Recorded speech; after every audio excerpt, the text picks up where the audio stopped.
On Larry King Now, Priscilla Presley, the former wife of the king of rock and roll. He would be 79. I can't even fathom that number. Would he be working at 79? I think he would. I think he would always sing. It was such a part of him. You once told me that one of Elvis's fears was that he would be forgotten. Yes. Where did that come from? Yes. Back in the day, reaching 40 was a big deal. 40 years old, you were over the hill. You know, we talk about young artists, fame young. Justin Bieber now getting in trouble. Elvis was famous young. How did he handle early fame? It's a total different time with social media and press, and if anything you do wrong. I mean, Justin Bieber is young. Elvis really wanted to do the right thing. You know, when he got slammed for shaking his hips on television, I mean, he didn't even know what he did wrong. Plus, was Elvis a good kisser? Wow. All next on Larry King Now.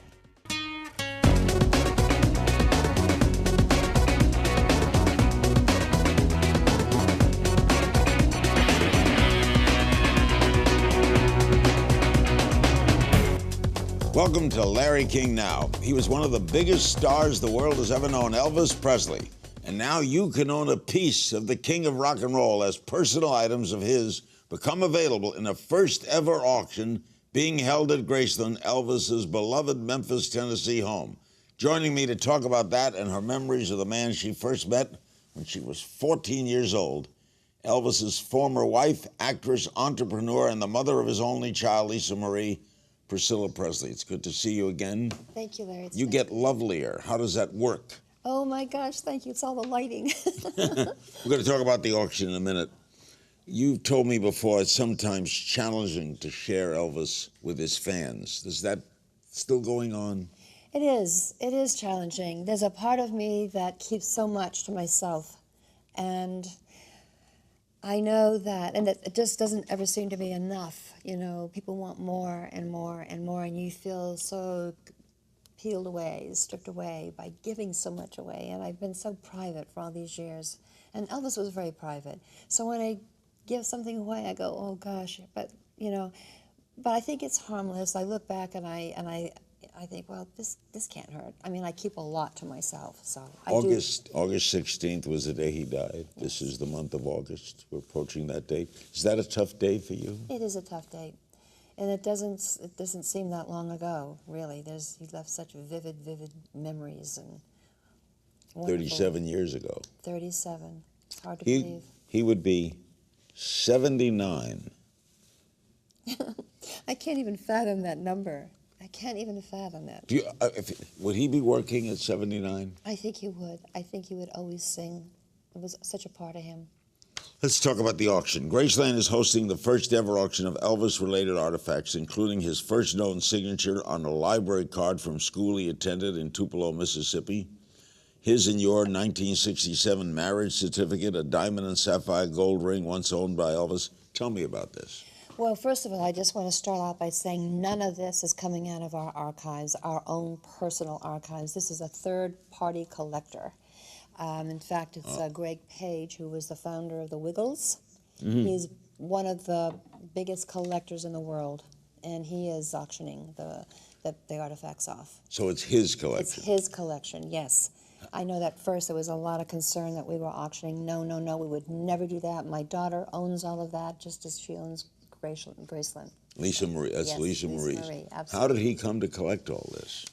Many years he has, and I tell you, he's been such a wonderful friend to us. We've known him for a while. I personally got a call from him saying that he bought from someone the personal photos of mine that I took, and with scripted in the back the date and who, you know, where we were, and he bought it, I think, for the price of $5,000 and gave it to me.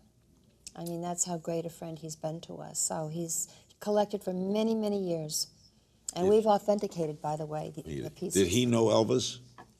You know, I honestly don't know if he did or not. I really don't know. How does he have your marriage certificate? Well, you know, Larry, when you're married to Elvis Presley, there's all kinds of, you know, marriage certificates that come up. Many of them were duplicated.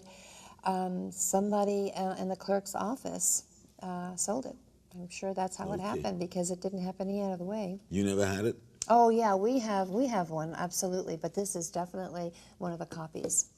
But the clerk, a lot of people have made money off of it. A lot of people, yes. Other items up include his 1977 Cadillac Seville. You drove in that car, huh?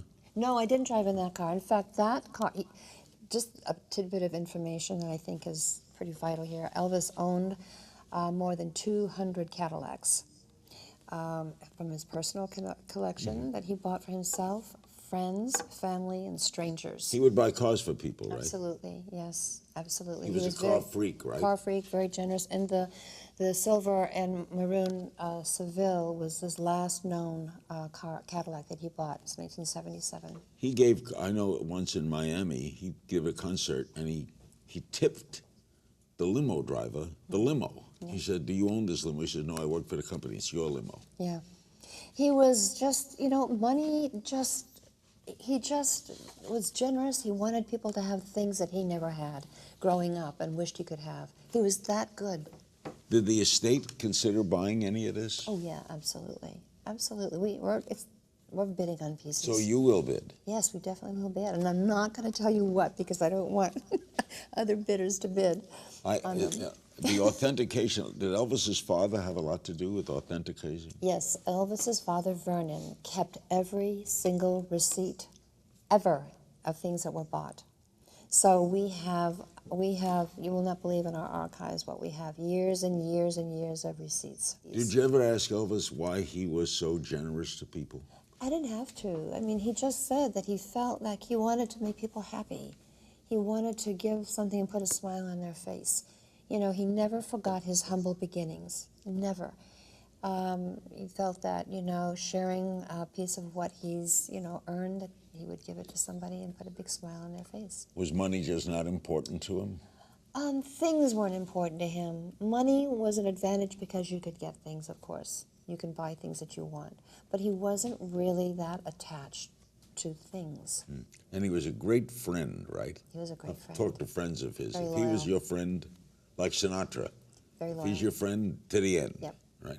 You once told me that one of Elvis's fears was that he would be forgotten.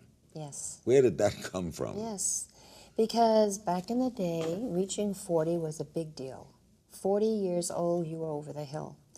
I mean, it's hard to believe now, because 40 is nothing. It's still so young. And he didn't want to, he didn't want people to see him on stage singing as a 40-year-old. What would he do? People would forget, about him being old, and look how great he looked. Up next, how is actor John Stamos helping to usher Elvis into the digital age? We'll explain when we come back. We're back with Priscilla Presley.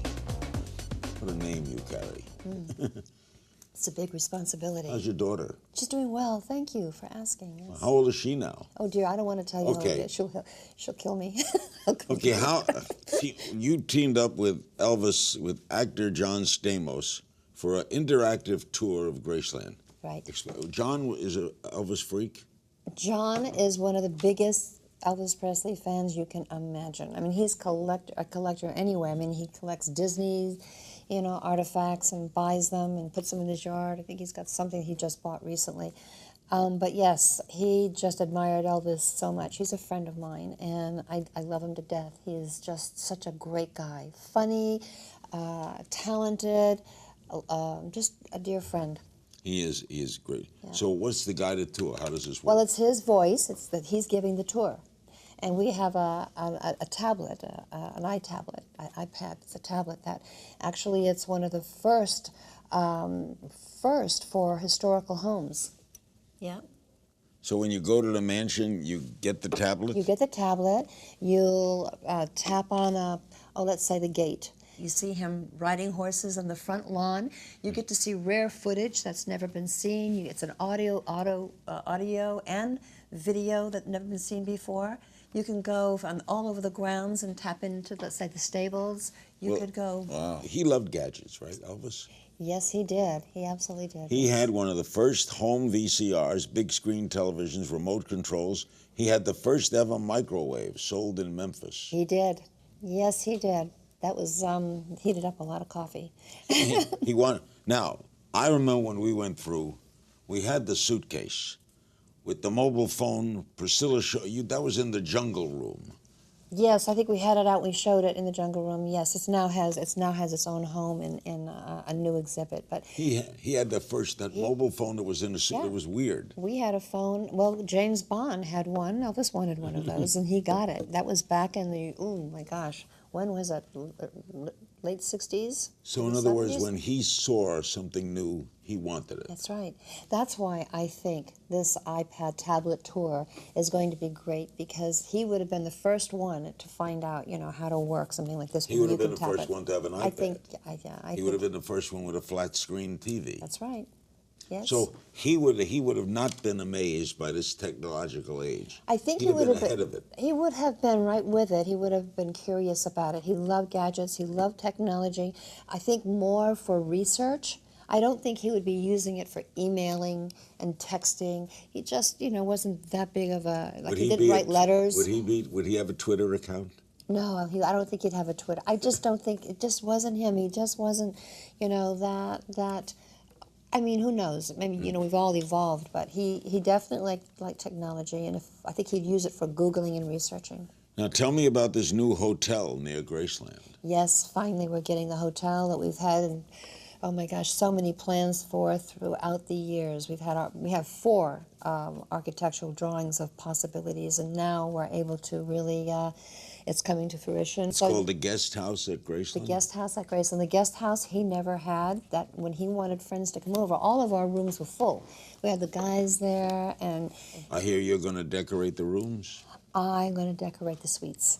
I'm with the decorator. Yes, I have definitely a distinct idea of what Elvis would like, and I have photos of original rooms that he absolutely adored. How many people come to Elvis's? I hope to come to Graceland every year. It will be 19 million. Shh. What do we talk about young artists, fame young. Justin Bieber now getting in trouble. Elvis was famous young, not as young as Justin was. Right. How did he handle early fame? Remember, he went to the army. He couldn't even walk down the street. Right. Obviously, it's a different time, Larry. It's a total different time with social media and press, and if anything you do wrong. I mean, Justin Bieber is young. He's very young. He needs to learn some lessons, I guess, because obviously he's been in trouble. But Elvis didn't have problems young, did he?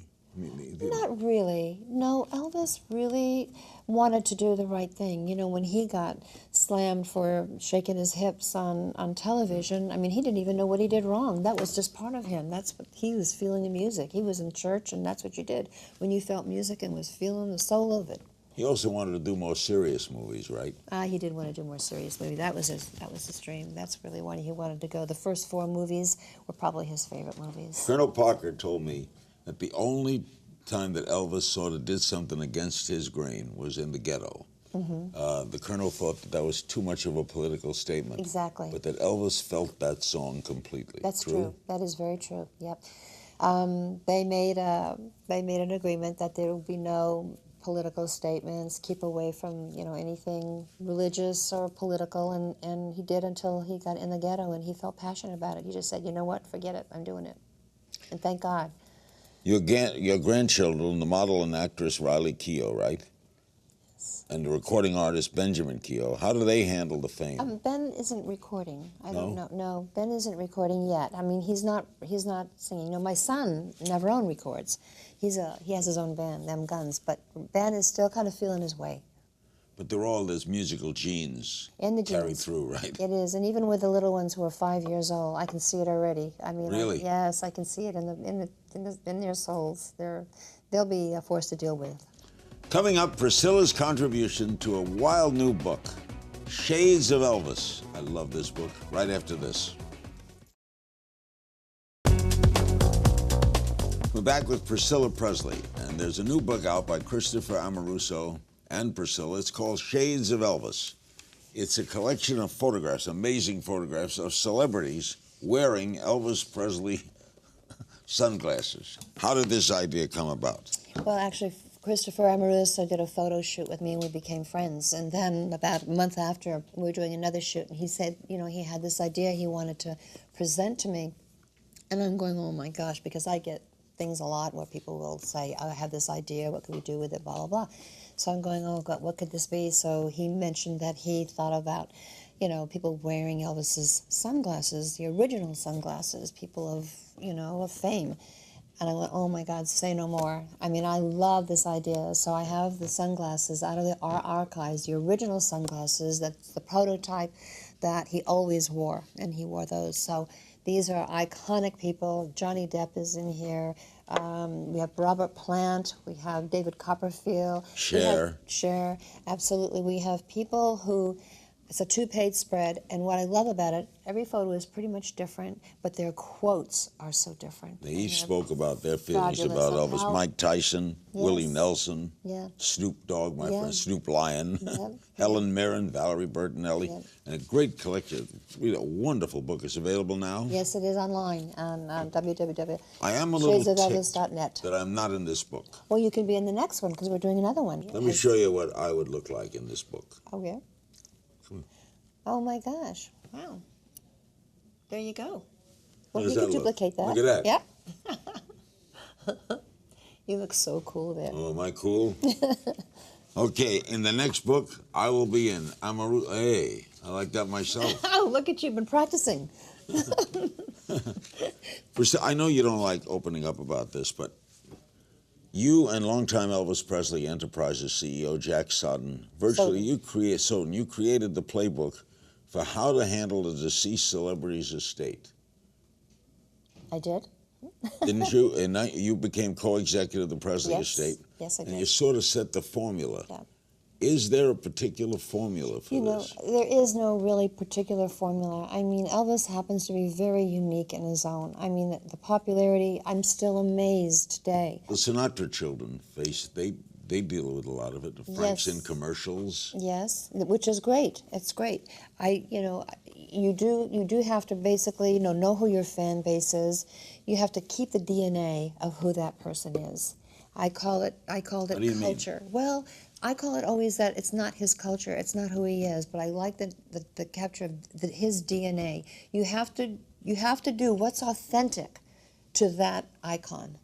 You can't go off and veer in another direction. It's confusing. It's confusing. Well, who is he? Like one of the things that we would never do. Elvis was never really. There are things that he just didn't like. We wouldn't put that product out in the market or try to sell it if it wasn't him. That's what we try to keep to So who stay he is, true to the authenticity to of his that culture. person. You must Right. get besieged Yeah. by offers and like.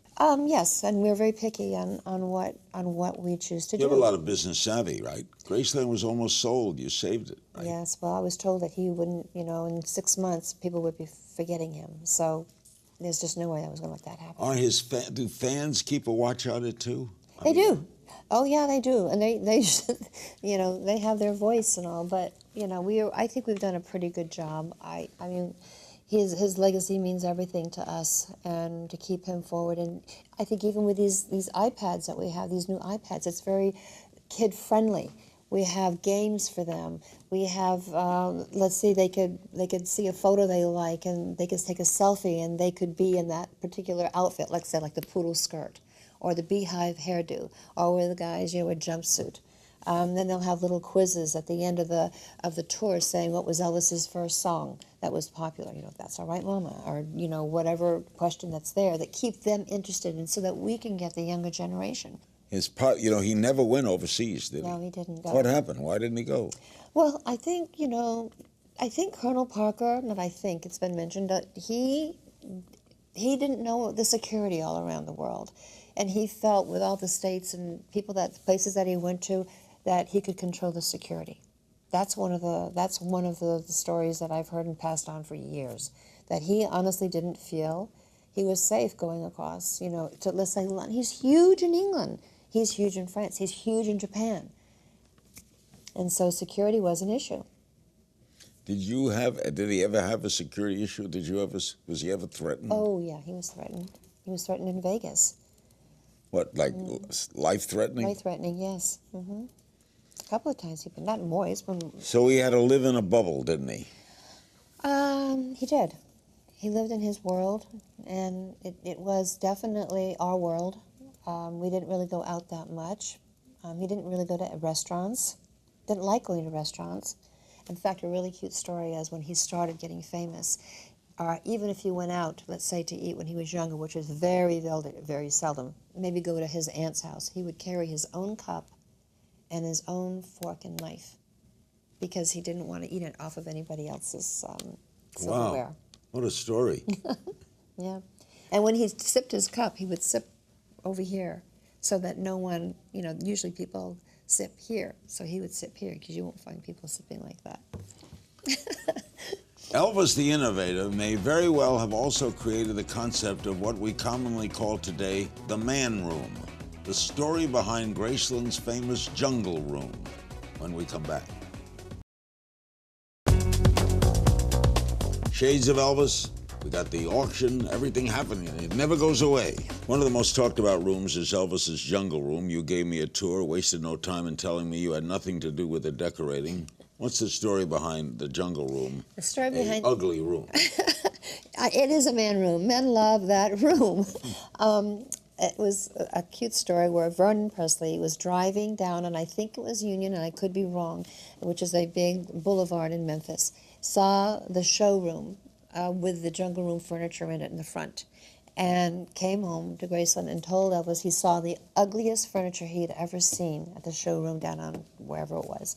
Elvis went down to take a look at it and bought every piece that was in the showroom and put it in as we know it as the jungle room. To bug his father. Yeah, or just to do what he wanted to do. Well, how did you handle that room? Well, that was just, I had nothing to do with that room whatsoever. That was just not something that was a part of my decor, or like that definitely was a man room, and men love it, so. My recollection was it was very weird. I thought it was weird. Yeah. I'm a man, but I thought it was a man room, but I thought it was definitely not a female room. No, it wasn't, but Elvis had a great sense of humor. If he couldn't go to Hawaii, he'd bring Hawaii to him. And I guess in many ways that kind of had that tropic feeling, and he just thought it was fun, and the guys could hang out. And there was a big television set, and watch football games, put your feet on the table and not have to worry about all the dents that I would be worried about. Oh, can you not put your feet on the table or whatever, so that it didn't ruin the furniture? We have some social media questions for you. Brian Knox on Facebook. What was your favorite moment with Elvis? My favorite moment, oh my gosh, my favorite moment, not my moment, my favorite times I think was when we went horseback riding at Graceland all the time. That was my love, and his love became... Miles Win3 on Twitter asked, what made Elvis happiest? Oh my gosh, what made him happy is when he was with all of his friends sharing everything that he got. And that included the horses. If he liked something, we all got a horse. We all got a car if he liked a certain car. That just made him happy. Giving made him happy because he could. Eddie Peer on Twitter wants to know, was Elvis a good kisser? Wow. No. Well, I'd have to say yes. Absolutely he was. Amanda Andrews on Facebook asks, if you could go back, would you still have divorced him? Oh, gosh. My daughter gave Elvis and I the biggest compliment on national television when she said, the question was from the host of the TV show, I think it was Extra. I'm not sure if it was but she said when they asked her, how did she feel when we divorced? And my daughter said, I didn't know my parents were divorced. So it was quite a compliment to us. Rosemary Altia Twitter asks, do you still feel his presence? I do, especially when I go to Graceland. Absolutely, I do. His spirit is there.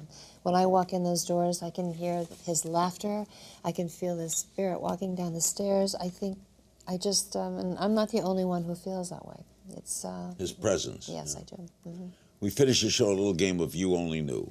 Do you remember the first boy you ever kissed? How could I forget? And the whole world knows. Elvis Presley.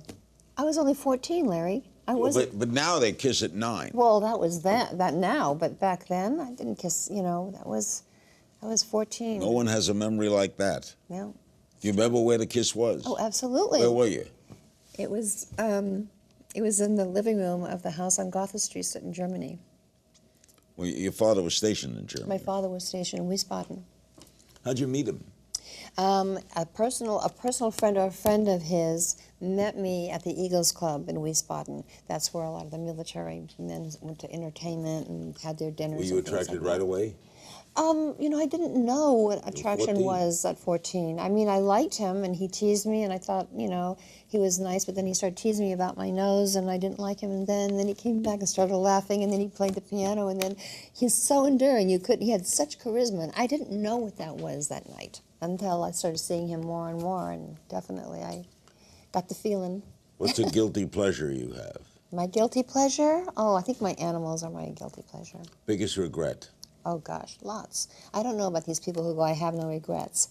I have regrets. One of the regrets I don't want is I spend as much time with my parents as I possibly can. They're 88 and 89, and I don't ever want to think that I never, because I do have regrets, don't ever want to give them the time. How did they deal with your being so young, marrying Elvis? It was difficult for them. It was difficult for them, but it was a force that they could not handle. You know, and they couldn't. It was overwhelming, right? It was overwhelming, but they saw the seriousness, and I told them basically they were ruining my life. This is what, you know, we wanted to be together, and they were very, very, very concerned. But they felt. Understandably. Yeah. What's your proudest success? My proudest success. Oh gosh. My proudest success is I was in the Panto in England, a play in the Panto, and I had no idea, you know, being on stage, what it would feel like, and the nerves and the fear, and I conquered the show, and it was successful. Are you going to do something again? I am. I'm going back. What are you going to do? I'm doing the same thing. I'm playing the Mean Queen in Snow White and the Seven Dwarfs. That's true, then. Yes, that is true. You're going to do that in England? Yes, I'm doing it in Manchester. It's the hardest thing I've ever done besides Dancing with the Stars. I thought that would be it, but this was, wow, I'm so proud of myself because, believe me, I know what having nerves and fear and doubt. But now you're ready, right? I mean, now I feel I'll be better. 50s Elvis, 60s Elvis, or 70s Elvis? There were 3 different Elvises. Yes, 3 different decades, and I do have favorite songs. I love Kentucky Rain. I love Kentucky. I love In the Ghetto. I love, there's some that I like that aren't even that popular, that are more B-sides, like The Fair's Moving On. That's a personal song. I also like a song that is never heard, of which I'm going to make it heard. I'm going to do a little thing with it. It's called, and it kind of shows you where Elvis came from when he sang songs. He didn't just sing a song, especially ones that he chose. You know, he kind of went very deep because he liked the dark side as well. What song was that? The Long Black Limousine. He likes storytelling, and this was a story that he... The Long Black Limousine. Doll, always great seeing you. Thank you so much, Larry. Thanks to my guest, Priscilla Presley. For more information on Elvis Presley's Graceland, check out Graceland.com. And remember, you can find me on Twitter at Kingstings. We'll see you next time.